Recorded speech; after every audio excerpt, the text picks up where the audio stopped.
Hello guys. कैसे हैं आप लोग? आशा करता हूँ कि आप लोग अच्छे होंगे। मैं संतोष वर्मा स्वागत करता हूँ आपके अपने एसवी क्लासेस रानीपुर में। मैं बच्चों क्लास 10th के लिए एक टॉपिक लेकर आया हूँ जिसका नाम है गोली दर्पण। तो गोली दर्पण के बारे में हम थोड़ी सी जानेंगे। गोली दर्पण होता क्या है, उससे रिलेटेड टर्म्स क्या क्या है, गोली दर्पण कितने प्रकार का होता है, उसके बारे में थोड़ी सी हम आपके सामने लेकर आएंगे, बताएंगे आपको क्या क्या होता है। तो पहले नंबर पर आता है कि हमारे पास गोली दर्पण क्या है। क्या? गोली दर्पण। इंग्लिश में क्या कहेंगे? Spherical mirror. देखिए मिरर यानी गोली दर्पण मतलब सीधे से देखिए नाम से क्या है, स्फेरिकल यानी गोला, गोले टाइप में कह रहा है कि एक कोई गोला होगा और ये कह रहा है किसका है? कांच का बना हो। शर्त क्या कह रहा है? कांच का बना हो। तो कह रहा है गोली दर्पण क्या है? गोली दर्पण किसी खोखला गोला, ये क्या है? खोखला गोला। बात समझ में आए? खोखला गोला यानी कांच का होगा, खोखला गोला का कटा हुआ कोई भाग होता है। अब इसमें देखिए कहीं भाग काट देंगे तो इसमें दो चीजें मिलेंगी, वो अलग चीजें भी है। तो पहले क्या कर रहा है, गोली दर्पण क्या होता है? गोली दर्पण किसी कांच का खोखला गोला होता है यानी उसका कटा हुआ भाग होता है जिसके एक परत पे कोई पॉलिश कर दी जाती है। कौन सी पॉलिश कर दी जाती है? कोई भी कलई एक तरफ जो होता है इसका एक तल जो है पॉलिश की जाएगी। पॉलिश की जाएगी तो किससे? जिसको कहते हैं कलई कर दी जाए। तो पारा होगा या तो चांदी होगी। तो चांदी या पारा की जो कहते हैं पॉलिश कर दी जाए कलई, और उसके पॉलिश करने के बाद इसके ऊपर क्या लगाया जाता है? आयरन ऑक्साइड का लाल पेंट किया जाता है। क्या? आयरन ऑक्साइड का लाल पेंट चढ़ा दिया जाता है इसके ऊपर। तो गोली दर्पण क्या है? कह रहा है गोली दर्पण जो है किसी कांच के खोखले गोले का एक कटा हुआ भाग होता है। गोली दर्पण क्या होता है? किसी कांच के खोखले गोले का कटा हुआ भाग होता है जिसकी एक सतह पर, एक तल पर पॉलिश या कलई की जाती है। किसकी? पारा या चांदी की। और उसके बाद उसको क्या कर दिया जाता है? उसके ऊपर आयरन ऑक्साइड का लाल पेंट कर दिया जाता है। इससे जो सतह प्राप्त हो रही है, जो मिल रहा है, उसको हम क्या कर रहे हैं? गोली दर्पण। अब देखिए इसको दो तरीके से काट सकते हैं, इधर से काटो इधर से काटो, कोई दिक्कत नहीं। इसको दो पार्ट में काट दो। काटा हमने, देखो ये पार्ट, इसका मतलब एक इधर की पार्ट आ रहा है, एक इधर की अंदर की धसा हुआ इधर की आ रहा है, एक इधर की आ रहा है। मतलब सीधा सी बात है कि हमारे पास गोली दर्पण जो कितने प्रकार के होंगे? दो प्रकार। यानी कि आप हाथ ले लीजिए, देखिए हाथ है आपका, कटा हुआ गोला है, तो जो ये धसा हुआ अंदर वाला भाग आ रहा है यानी कि ये परावर्तक पृष्ठ है।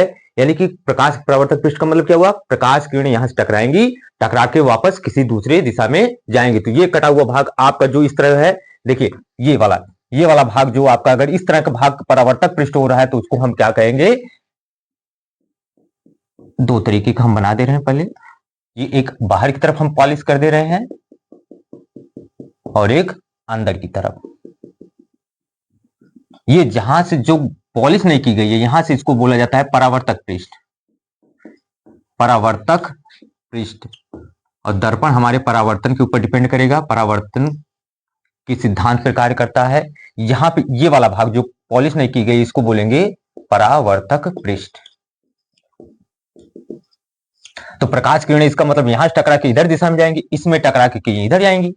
तो जो ये वाला भाग जो अंदर की तरफ धसा होगा इसको हम बोलेंगे अवतल दर्पण। इस तरह जो प्राप्त होगा इसको हम बोलेंगे अवतल दर्पण। ये गोली दर्पण है। गोली दर्पण जो है हमने कहा कि कांच का कोई खोखला गोला उसका कटा हुआ भाग होता है, वो होता हमारा गोली दर्पण। अगर इसको इस तरह काट दिया जाए तो एक भाग कोई और प्राप्त होगा, एक कोई भाग और प्राप्त होगा, यानी दो तरीके से हमें मिलेगा। काटने पर दो भाग हमको मिला तो एक कोई अलग होगा, एक कोई अलग होगा। तो उसी आधार पर क्या कर रहा है? गोली दर्पण हमारे कितने प्रकार का हुआ? दो प्रकार का। एक का नाम होगा अवतल दर्पण जिनको कहेंगे कॉनकेव मिरर। ध्यान से समझना बाबू, बहुत छोटे छोटे टर्म्स इसमें आएंगे। तो अवतल दर्पण कर, अवतल दर्पण किसे कहेंगे? इस टर्म्स जानना जरूरी है क्योंकि एग्जाम में तो उतना आता नहीं है, मगर इसके टर्म्स जानने जरूरी है क्योंकि इससे न्यूमेरिकल आते हैं दर्पण सूत्र से, तो उसके लिए जरूरी है। तो अवतल दर्पण क्या कर रहा है? ऐसा दर्पण, ये वाला जो हथेली का धसा हुआ भाग है, यानी कि ऐसा दर्पण जिसका परावर्तक पृष्ठ, देखिए परावर्तक पृष्ठ ना, ये जहां से प्रकाश किरणें वापस जा रही हैं, कहीं किसी दिशा में जा रही हैं, तो उसको बोल रहे हैं हम परावर्तक पृष्ठ में परावर्तित हो रही किरणें। तो जो परावर्तक पृष्ठ है जहां से किरणें परावर्तित हो रही हैं, वो वाला भाग अगर धंसा होगा, अंदर की तरफ धंसा हुआ है, तो उसको हम बोलेंगे अवतल दर्पण यानी कॉन्केव मिरर। क्या बोलेंगे? Concave mirror. तो आप हथेली को रखिए, इसे देखिए, ये वाला भाग जो अंदर की तरफ है, यहां से प्रकाश किरण टकराएगी, टकरा कहीं किसी दिशा में जाएगी, तो इसको हम बोलेंगे परावर्तक। यानी आप अवतल दर्पण हम बोल रहे हैं, ये परावर्तक पृष्ठ है, आपका प्रकाश किरण देखिए ये अंदर की तरफ धंसा हुआ है, तो इसको बोलेंगे हम परावर्तक पृष्ठ बोल रहे हैं। और ये परावर्तक पृष्ठ अगर अंदर की तरफ धंसा हुआ है, तो उसको हम बोलेंगे अवतल दर्पण। दूसरा क्या कह रहा है? दूसरा भाग होता है, इसका नाम दिया जाता है, इस दर्पण जो इस तरह बना हुआ है, इसको बोलेंगे उत्तल दर्पण। इंग्लिश में कहेंगे कॉन्वेक्स मिरर। देखिए अब क्या कर रहा है, आपने तो अंदर की तरफ धंसा दिया, अब अगर ये वाला भाग आ जाए, ये वाला अंदर की तरफ वाला जो है क्या कर दिया जाए, पॉलिश कर दी जाए। पॉलिश करने के बाद क्या कर रहा है, ये बाहर वाला भाग, ये जो इस तरह का मिरर बना रहा है, देखिए ये इस तरह, ये वाला अंदर से पॉलिश कर दिया जाए, तो ये उभरा वाला भाग तो है। देखिए जो परावर्तक पृष्ठ जहां से प्रकाश किरण टकराएंगी, कोई इधर जाएगी, कोई इधर जाएगी, कोई किधर भी जाए, तो जो हमारा मुड़ा हुआ भाग है यानी परावर्तक पृष्ठ जो इस तरह का हो, उभरा हुआ प्रतीत हो, इसको क्या बोलते हैं? उभरा हुआ। यानी अगर हमारा परावर्तक पृष्ठ ये उभरा हुआ प्रतीत हो रहा है, तो हम क्या कहेंगे? इसको उत्तल दर्पण कहेंगे। तो समझ में आई बात? दर्पण कितने प्रकार के, गोली दर्पण कितने प्रकार के हो गए आपके? दो प्रकार के। एक अवतल दर्पण, जो ये वाला भाग आपका बन रहा है, ये कॉनकेव, देखिए कॉनकेव मतलब घुमावदार, इस तरह का जो घुमावदार अंदर की तरफ, तो इसको क्या बोलेंगे हम? अवतल दर्पण। और जो हमारे ये उभरा हुआ भाग अगर इस तरह हो रहा है, जो परावर्तक पृष्ठ उभरा हुआ प्रतीत हो सामने से, उसको क्या बोलेंगे? उत्तल दर्पण। तो हमारे पास आ गया एक अवतल दर्पण और एक उत्तल दर्पण। अब इससे रिलेटेड कुछ टर्म्स हैं जो जानना बेहद ही जरूरी है, क्योंकि इसके बिना आप ना तो फोकस दूरी का सूत्र लगा पाएंगे, ना तो आप दर्पण सूत्र लगा पाएंगे, वक्रता त्रिज्या नहीं समझ पाएंगे, कुछ भी नहीं समझ पाएंगे।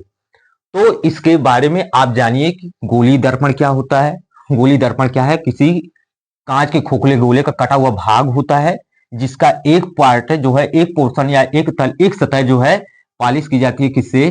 पारा या चांदी से, और उसके ऊपर क्या लगाया जाता है? आयरन ऑक्साइड का लाल पेंट चढ़ा दिया जाता है। तो इस तरह हम एक अंदर से इसको पॉलिश कर सकते हैं, एक बाहर से। तो हमारे पास दर्पण कितने प्रकार के हो गए? गोली दर्पण दो प्रकार के। कौन कौन सा? एक अवतल दर्पण और एक उत्तल दर्पण। अवतल दर्पण क्या होगा? यानी कॉन्केव मिरर क्या कहलाएगा? जो हमारा परावर्तक पृष्ठ है, जो हमारा परावर्तक पृष्ठ है, वो अंदर की तरफ अगर धंसा हुआ है, अंदर की तरफ धंसा हुआ है, तो उसको हम क्या कहेंगे? अवतल दर्पण। और यही अगर हमारा परावर्तक पृष्ठ बाहर की तरफ उभरा हुआ हो, देखो क्या है, ये अंदर की तरफ जो पॉलिश कर दी गई, बाहर वाला भाग क्या है? उभरा हुआ है। यानी प्रकाश किरण यहां से आएगी, यहां से टकरा के इधर जाएगी, इधर जाएगी, यानी परावर्तित होगी। तो अगर ऐसा पार्ट हमको मिल रहा है, इसको हम क्या कहेंगे? उत्तल दर्पण कहेंगे। बात समझ में आई? तो इससे आगे हम बढ़ते हैं, इसके छोटे छोटे टर्म्स उसको हम देखते हैं। चलिए आइए देखते हैं, चला जाए। आइए अब थोड़ा सा पार्ट इसके बारे में समझा जाए, क्या क्या चीजें हैं। आइए आप लोग आराम से समझिए, जहां ना समझ में आए एकदम ध्यान से समझिए। इसमें गोली दर्पण में हम देखेंगे, करेक्ट। देखिए गोला है, तो कोई भी गोला होगा, कहीं ना कहीं उसका एक केंद्र होगा। और दर्पण हमारा बन रहा है, गोली दर्पण कह रहा है कोई खोखला गोला है कांच का, तो खोखला गोला है, तो इसका केंद्र जो है, इसके केंद्र को हम बोलेंगे, जिसका ये क्या है? केंद्र है। अब अगर इसको हम गोले को काट रहे हैं, देखिएगा काट के इसे बना रहे हैं, तो ये मान लीजिए हम अवतल दर्पण बना दिए, तो इसको सी से रिप्रेजेंट करते हैं। तो एक खोखले गोले का जो केंद्र होगा किसी भी दर्पण के लिए, चाहे अवतल हो वो चाहे उत्तल हो, अगर काट के अकेला निकाल दिया जाए, जैसे अब ये है पार्ट हमने निकाल दिया, इसको मान लीजिए ऐसे निकाल दिया, ये क्या है? अवतल दर्पण हम बना दिए, अवतल दर्पण, अवतल दर्पण। अब देखिए ये कटा है, इसका केंद्र कहां था? ये था पोर्ट, ये पोर्शन था हमारा, कि इसका जो भाग है, यानी जिसको सी से रिप्रेजेंट कर रहे हैं, यानी कि खोखले गोले का जो केंद्र होता है, जिसे काट के निकाला गया, चाहे अवतल दर्पण चाहे उत्तल दर्पण, उसी का केंद्र क्या कहलाएगा हमारा? इसी सी को क्या कहेंगे हम? वक्रता केंद्र, इंग्लिश में क्या कहेंगे, सेंटर ऑफ कर्वेचर। ध्यान से समझिएगा, जो चीजें नहीं समझ में आएगी वो बोलिए। कह रहा है खोखला गोला जो था हमारा कांच का, उसका जो केंद्र है वही क्या है, सेंटर, यानी सेंटर क्या है, सेंटर ऑफ कर्वेचर है, यानी उसका वक्रता केंद्र। अब इसको कह रहा है कि दर्पण में है, तो अवतल दर्पण लेंगे, तो अवतल दर्पण जो है, जो अवतल दर्पण जिस खोखले गोले का कटा हुआ भाग है उसी का केंद्र, इसी का केंद्र, यानी इसको काट के निकाला गया तो ये भाग उसका बीच से ही तो आएगा, तो इसके केंद्र को हमने क्या कहा, वक्रता केंद्र। तो वक्रता केंद्र क्या है, वक्रता केंद्र है जिस खोखले गोले से कटा हुआ भाग निकाला गया उसका केंद्र ही क्या कहला रहा है, वक्रता केंद्र। और उसके रिप्रेजेंट करेंगे किससे, सी से। अब इसमें भी वही है, अगर हम उत्तल दर्पण ले मान लीजिए, ये अंदर से कर दीजिए, खोखला गोला यहीं से कटा है, तो इसका जो भाग ये है, यही क्या है आपका, वो सी है, यानी वक्रता केंद्र है। हम तो अभी यही मानेंगे, फिगर तो हम इधर से बना लेंगे, उसकी बात अलग है, क्योंकि हम इसको दिखा रहे हैं वैसे इधर होना चाहिए, ठीक है ना। तो हम इसी को बना रहे हैं, तो हमारा जो जिससे कटा हुआ इसका भाग है उसे केंद्र हम क्या कहेंगे, वक्रता केंद्र कहेंगे। तो वक्रता केंद्र समझ में आई बात, कि वक्रता केंद्र खोखला गोले का जो केंद्र होता है, जिससे हम कोई दर्पण निकाल लें, चाहे अवतल दर्पण निकाल लें चाहे उत्तल दर्पण, तो उसके केंद्र से ही हम डिवाइड कर रहे हैं।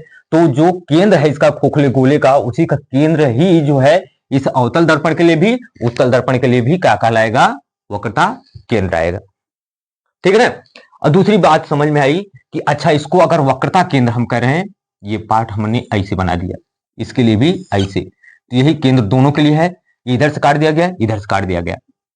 अब इसका दर्पण है, ये जो दर्पण है इसका मध्य बिंदु, दर्पण का मध्य बिंदु चाहे उत्तल हो चाहे अवतल हो, तो इसका मध्य बिंदु, इसका मध्य बिंदु क्या कहलाएगा, इसको रिप्रेजेंट करें पी, इसको बोलते हैं इंग्लिश में पोल, यानी हिंदी में क्या कहेंगे, ध्रुव। यानी दर्पण के मध्य बिंदु को, दर्पण के मध्य बिंदु को हम क्या बोलते हैं, ध्रुव बोलते हैं। तो पहली चीज आई वक्रता केंद्र क्या है, इस खोखले गोले का जो कटा हुआ भाग उसका केंद्र ही क्या कहला रहा है, वक्रता केंद्र कहला रहा है। दूसरी चीज है कि पोल क्या है, ध्रुव क्या है, ध्रुव मतलब जो हमारे पास दर्पण है, चाहे अवतल हो चाहे उत्तल हो, उसका मध्य बिंदु जहां से हम कोई रेखा खींचेंगे वो अलग चीज है, लेकिन उसका मध्य बिंदु हमें क्या कहेंगे, हम उसको ध्रुव कहेंगे। तीसरी चीज आती है कि हमारे पास वक्रता केंद्र हो गया, ध्रुव हो गया, कह रहा है अब इसी रेखा को ध्रुव और वक्रता केंद्र, ये ध्रुव और ये वक्रता केंद्र, इसको मिलाने वाली रेखा, ध्रुव यानी आपका ये ध्रुव हो गया, ये वक्रता केंद्र, ये ध्रुव हो गया आपका, ये वक्रता केंद्र, ये ध्रुव हो गया, ये आपका वक्रता केंद्र। ध्रुव और वक्रता केंद्र को मिलाने वाली रेखा को, इस रेखा को क्या कहते हैं, मुख्य अक्ष कहते हैं। क्या कहते हैं, मुख्य अक्ष, यानी प्रिंसिपल एक्सिस। ध्यान सुनिएगा, तीन चीजें हमने पढ़ाई बताई। वक्रता केंद्र पहले क्या है, वक्रता केंद्र यानी कोई दर्पण है, यानी कोई गोली दर्पण है, खोखला गोला है, उसका जो केंद्र होगा वही दर्पण के लिए, वही अवतल दर्पण के लिए, वही उत्तल दर्पण के लिए क्या कहलाएगा, वक्रता केंद्र यानी सेंटर ऑफ कर्वेचर। दूसरी चीज कह रहा है जो दर्पण है, दर्पण का मध्य बिंदु चाहे अवतल दर्पण हो चाहे उत्तल दर्पण, उसका मध्य बिंदु क्या कहलाया, ध्रुव कहलाया, पोल। अब वक्रता केंद्र और ध्रुव को मिलाने वाली जो रेखा जा रही है, इसको जो एक्स एक्सिस पे चल रही है, जो रेखा क्या नाम है आपको, वक्रता केंद्र और ध्रुव को मिला रही है, उस रेखा को हमने क्या कहा, प्रिंसिपल एक्सिस यानी मुख्य अक्ष। और तीसरी चीज इसी को, ये जो वक्रता केंद्र और ध्रुव के बीच की दूरी है, वक्रता केंद्र और ध्रुव के बीच की दूरी, यही जो दूरी है, इसी दूरी को हम बोलते हैं वक्रता त्रिज्या। क्या बोलेंगे, वक्रता त्रिज्या। इसके लिए भी वही बात, इसके लिए भी यहां से यहां तक की जो दूरी है, ये दूरी क्या कहलाएगी, वक्रता त्रिज्या, यानी इंग्लिश में क्या कहेंगे, रेडियस ऑफ कर्वेचर। देखिए केवल समझिए, इसको लिखाने से कोई मतलब नहीं है इसका, क्यों, क्योंकि जानना जरूरी है। तो आपका 10th में पेपर में आएगा, तो उसके लिए मैं तैयार कर रहा हूं आपको, क्योंकि लास्ट आपके एग्जाम सर पे है, तो थोड़ी केवल समझो इसको, इस चीज को। कह रहा है वक्रता त्रिज्या क्या है, वक्रता त्रिज्या कह रहा है सेंटर जो है आपका है वक्रता केंद्र, और ध्रुव के बीच की दूरी को हम क्या कर रहे हैं, वक्रता त्रिज्या कर रहे हैं, और इसको रिप्रेजेंट किया जाता है कैपिटल आर से। इसको रिप्रेजेंट किया जाएगा कैपिटल आर से। यानी यहां से यहां तक की दूरी, ये पी था, ये सी था, यहां तक से यहां तक की दूरी क्या कहलाई हमारे पास, वक्रता त्रिज्या। अब कि भैया वक्रता त्रिज्या हो गई, वक्रता केंद्र हो गया। वक्रता केंद्र क्या था, खोखले गोले का केंद्र जो था वही से तो हम काट रहे हैं, तो हमारे पास क्या हो गया उसका वक्रता केंद्र। दूसरा क्या आया हमारे पास, ध्रुव क्या है, जो दर्पण है उसका मध्य बिंदु ही हमने क्या कहा, वो ध्रुव कहलाएगा। फिर आया वक्रता केंद्र और ध्रुव को मिलाने वाली रेखा क्या कहलाई, प्रिंसिपल एक्सिस कहलाई। अब प्रिंसिपल एक्सिस हो गई तो वक्रता केंद्र और ध्रुव के बीच की दूरी हमने क्या कहा, वक्रता त्रिज्या कहा, रिप्रेजेंटेड बाय कैपिटल आर। यहां तक अगर कोई दिक्कत है समझने में तो आप बता सकते हैं। फिर इसके बाद हम थोड़ी सी 2 कदम आगे चलेंगे, क्योंकि हमको क्या करना है, फोकस दूरी और त्रिज्या में हमको संबंध निकालना है, जो इस चैप्टर के लिए एक क्वेश्चन आता ही आता है। आपका 10th में एक क्वेश्चन आपका रखा मिलेगा कि वक्रता त्रिज्या और फोकस दूरी में संबंध बताइए, या उस पर एक न्यूमेरिकल आएगा। तो आप वो न्यूमेरिकल को करिए, उसके लिए मैं एक आपको बता रहा हूं। तो आपका इतना हो गया, ठीक है ना। तो थोड़ी समझा जाए उसके बारे में भी।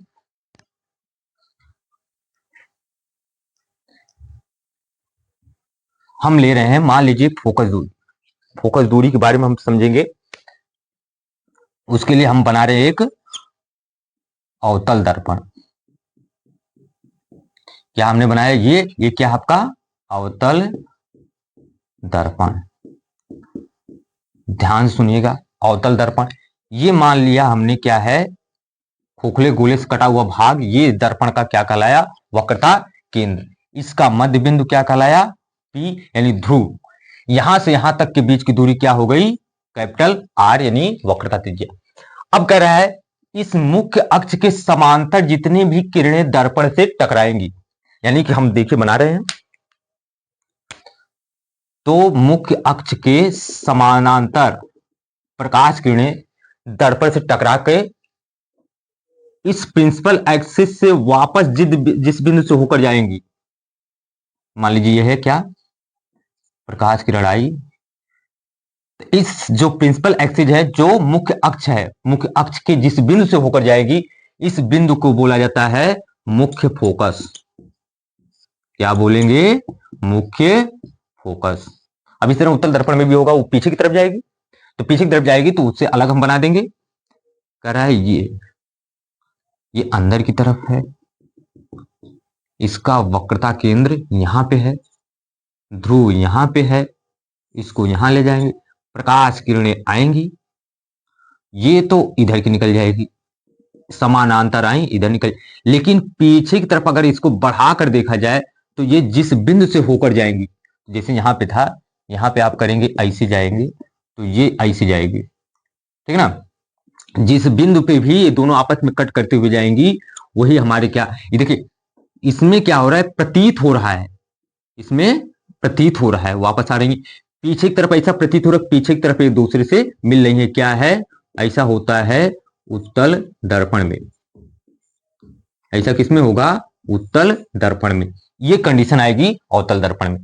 तो यानी कि सीधी सी बात है, कहने का मतलब है अगर मुख्य अक्ष के समानांतर जितनी भी प्रकाश किरणें आएंगी और दर्पण से, अवतल दर्पण से टकराए या उत्तल दर्पण से, अवतल दर्पण में टकराएंगी, तो टकराकर यानी परावर्तित होने के पश्चात मुख्य अक्ष पे जिस बिंदु से होकर जाती हुई प्रतीत होंगी, उस बिंदु को बोला जाएगा मुख्य फोकस। इसमें क्या होगा, पीछे की तरफ बढ़ाएंगे तो आभासी होगा, आभास हो रहा है कि पीछे की तरफ कहीं ना कहीं किसी बिंदु पर मिल रही है, उस बिंदु को ही क्या कह रहे हैं हम, मुख्य फोकस। अब मुख्य फोकस और ध्रुव के बीच, मुख्य फोकस और ध्रुव के बीच इनकी दूरी को हम बोलेंगे फोकस दूरी। यहां इसके बीच की दूरी को हम क्या बोलेंगे, फोकस दूरी। तो फोकस दूरी क्या है, फोकस दूरी कह रहा है आपका मुख्य फोकस और ध्रुव के बीच की दूरी को हम क्या कर रहे हैं, फोकस दूरी कर रहे हैं। यही क्या है, ये स्मॉल एफ से है, हमने कहा इसको क्या कहा, फोकस दूरी कहा। फोकस दूरी क्या बाबू, फोकस दूरी है ध्रुव और मुख्य फोकस के बीच की दूरी। अवतल दर्पण मिलेंगे चाहे उत्तल दर्पण मिलेंगे तब भी स्मॉल एफ। फोकस दूरी वही होगी कि ध्रुव और मुख्य फोकस के बीच की दूरी को हम क्या कहेंगे? फोकस दूरी। अब यहां से एक चीज देखने में समझ में आ रहा है, देखिए ये जो मुख्य फोकस होता है इसके और इसके बीचों बीच काटता है, कहीं मध्य बिंदु पर होता है। तो यहां से एक संबंध आता है कि फोकस दूरी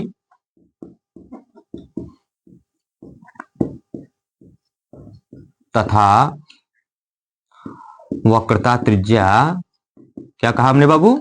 वक्रता त्रिज्या में संबंध। पहले मैं लिख रहा हूं फिर आपको वही समझा रहा हूं। क्या कहा जाता है? फोकस दूरी बराबर होता है वक्रता त्रिज्या बटे 2। यानी फोकस दूरी क्या होती है? वक्रता त्रिज्या की आधी। काहे आधी होती है? थोड़ा देखो, हमने कहा ये जो मुख्य फोकस है वो ध्रुव और वक्रता केंद्र के बीचों बीच है, ठीक मध्य में है। तो मध्य में है, इसका मतलब ये जो है ये पूरे का आधा होगा। तो यहां से यहां तक दूरी क्या है? यहां से यहां तक दूरी है r, और ये क्या है? Small f। इसका मतलब है फोकस दूरी जो है वक्रता त्रिज्या की आधी है। सीधी सी बात। देखिए आप यहां देख सकते हैं ये कितनी है, अब मैथ लगाइए थोड़ी। यहां से यहां तक दूरी कितनी? Capital R. यहां से यहां तक कितनी दूरी है? Small F. कह रहा है कि ये जो है ये पॉइंट है जो इसके ठीक मध्य में, पी और सी वक्रता केंद्र और ध्रुव के ठीक मध्य पे है। तो इसका मतलब जब ये मध्य पर है तो इसका मतलब है कि ये मध्य में देखा गया, तो मध्य का मतलब है कि इसका आधा, ये आधा है इसका, ये पूरा एक है, ये आधी दूरी पर है। आधी दूरी पर है, आधी दूरी पर है तो मतलब क्या हुआ? ये इसका आधा होगा। तो ये कितना है? आर है। ये कितना है? एफ है। तो यह बराबर कितना होगा? वक्रता त्रिज्या का आधा। आप दिमाग में रखिएगा फोकस दूरी कितनी होती है? हमेशा वक्रता त्रिज्या की आधी। ये क्या है? इसको बोलेंगे फोकस दूरी। इसको क्या बोलेंगे? वक्रता त्रिज्या। बस गौर फरमाने वाली बात क्या है कि हम चिन्ह परपाटी का यूज करेंगे। चिन्ह परपाटी में क्या होगा? अवतल दर्पण, देखिए ऊपर वाली जो वैल्यू है प्लस में रखी जाती है, नीचे वाली माइनस में। अब अगर इधर की जाएंगे, दर्पण से इधर जाएंगे तो प्लस, इधर आएंगे तो माइनस। अब देखिए अवतल दर्पण में क्या है, हम कह रहे हैं कि राइट जाएंगे, दर्पण के राइट जाएंगे तो हम प्लस लेंगे, दर्पण से लेफ्ट जाएंगे तो हम क्या लेंगे? माइनस लेंगे। तो आप यहां थोड़ा नोट कर लीजिएगा, कहां लिखे थोड़ी सी, या थोड़ी इसको हम पहले इस रहने देते हैं। चिन्ह परपाटी के लिए क्या रखेंगे? चिन्ह परिपाटी जब न्यूमेरिकल लगाएंगे तो चिन्ह परपाटी, तो चिन्ह परपाटी में हम क्या रखेंगे? अगर हमारे पास अवतल दर्पण, ये अवतल दर्पण है, तो अवतल दर्पण के लिए देखिए हमेशा अवतल दर्पण के लिए ये आपका जो ऑब्जेक्टिव क्वेश्चन पूछता है, फोकस दूरी यह बराबर 2r होगा, यह बराबर r/4 होगा, यह बराबर r/3 होगा, या यह बराबर r/2 होगा।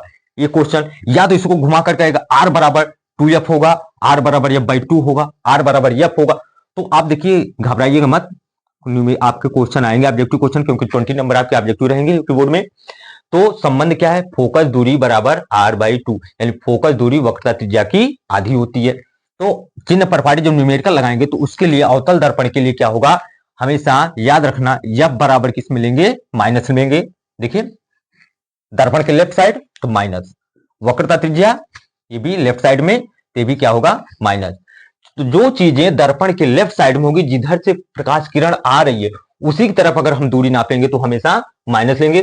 तो ये चीजें आपको याद रखनी है। अवतल दर्पण में f बराबर माइनस लेंगे, r बराबर भी माइनस लेंगे। लेकिन उत्तल दर्पण, ये जो है उत्तल दर्पण की अगर हम बात करें, उत्तल दर्पण के लिए, उत्तल दर्पण के लिए अगर हम बात करेंगे, देखिए दर्पण की इस साइड में जा रहे हैं, प्रकाश किरण इधर से आ रही है, हम नाप रहे हैं दूरी इस साइड में, राइट हैंड साइड में। तो इसका मतलब है यहां पे हम फोकस दूरी कितना लेंगे?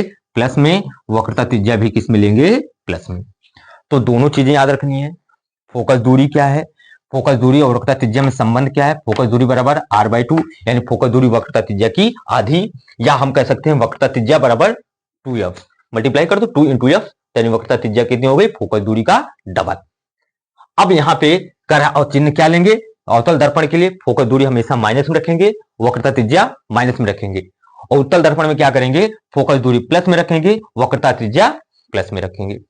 अब इस पे रिलेटेड क्वेश्चन आता है, तो पहले अगर थोड़ा सा अगर नोट करना है तो नोट कर लीजिए, कोई दिक्कत नहीं। एक क्वेश्चन आपको करा देता हूं, उसी पर टोटल हम खत्म करते हैं, ठीक है ना? तो आइए चलते हैं एक क्वेश्चन इस पे, अगर मान लीजिए इस पे न्यूमेरिकल आ गया कोई, तो आपको एक क्वेश्चन करके जाना है, क्योंकि इस पे क्वेश्चन या तो इसके सूत्र के बारे में आपके साथ डिस्कशन करेगा, वो न्यूमेरिकल देगा, या तो आप कर सकता है ऑब्जेक्टिव दे दे। तो क्वेश्चन कह रहा है, जैसे मान लीजिए कह दिया क्या, किसी अवतल दर्पण की वक्रता त्रिज्या 40 सेंटीमीटर हो तो अवतल दर्पण की फोकस दूरी ज्ञात करो।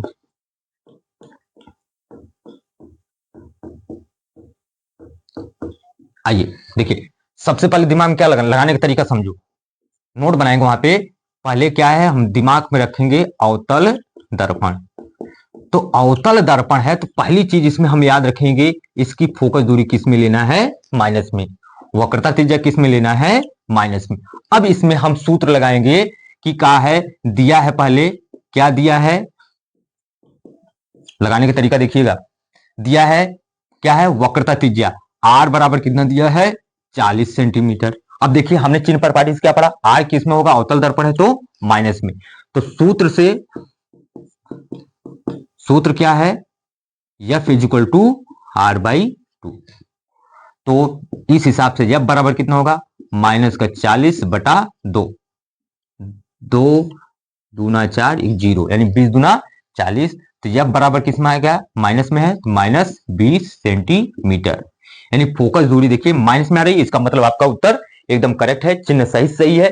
अगर यही उत्तल दर्पण होता दोनों प्लस कर देते तो ये भी किस में आता, प्लस में। तो इस तरह हम क्वेश्चन लगाएंगे, पहले देखेंगे यहां पे क्या दिया है, अवतल दर्पण दिया है कि उत्तल दर्पण। अगर अवतल दर्पण दे रहा है तो हम हर चीजें F और R दोनों क्या लिखेंगे, माइनस में। अगर उत्तल दर्पण दे रहा है तो ये दोनों हम प्लस में लिखेंगे। और यहां लिखेंगे दिया क्या है, R दिया है वक्रता त्रिज्या, आपको निकालना क्या है, यहां पे आप लिखेंगे, उसके बाद वहां यहां भी लिखेंगे, फाइंड क्या करना है, ज्ञात करना है।